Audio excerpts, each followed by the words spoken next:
Welcome to Planet Golf's review of Mizuno's ST180 drivers, and the ST stands for Speed Tech, and the reason why they've used that ST moniker on here is basically everything in here is geared to get the ball faster off the face but less spinning. And how they've achieved that, they've put their shockwave sole system into the driver, but they've also got this precision TI face. Now basically what they've done with this is basically it's a variable thickness, so basically if you hit it out of the heel or the toe, normally that gives you a miss hit and you get less speed of the face, but because of the way this face is designed now, that it doesn't lose speed off the face.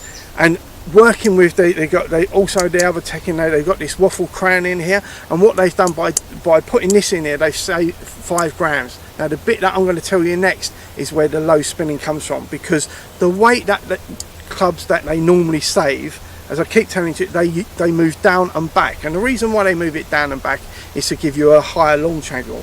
Well, what Mizuno have done, they've moved it down and forward.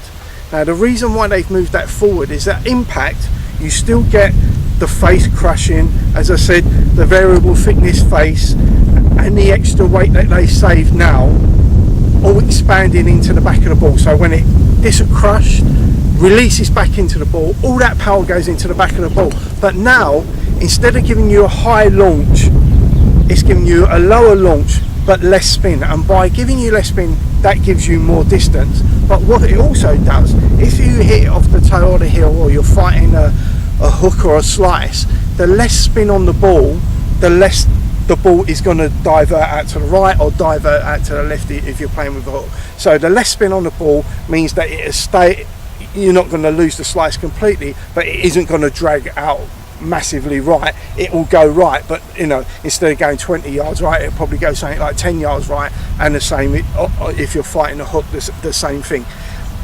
And that's the great thing where they've moved the weight low and forward. I must admit, I really enjoyed the drive. Got some great distances with it, like the sound, like the film, and what Mizuno have done also in here, they've also got the quick switch system that they use in all their drivers now. So basically you can maneuver this down to 7.5 up to 11.5, and there's 3 upright positions on there as well. But they also, at no extra expense, they've got some fantastic shafts that you can get matched up with. So as I always say, I would definitely recommend take advantage of the free club fitting, go down there, find the right shaft for your swing. We all swing at different speeds, and the biggest part of the club is the shaft. So if you get the shaft right and then you get your setup right, you've got a great driver in your hands. And I would definitely recommend that you put the ST to the test when you're thinking about buying a driver. Must admit, really enjoyed it. I tested this out in Sicily and in England, so 2 completely different types of weather, but I loved it. So make sure you put this on your testing list.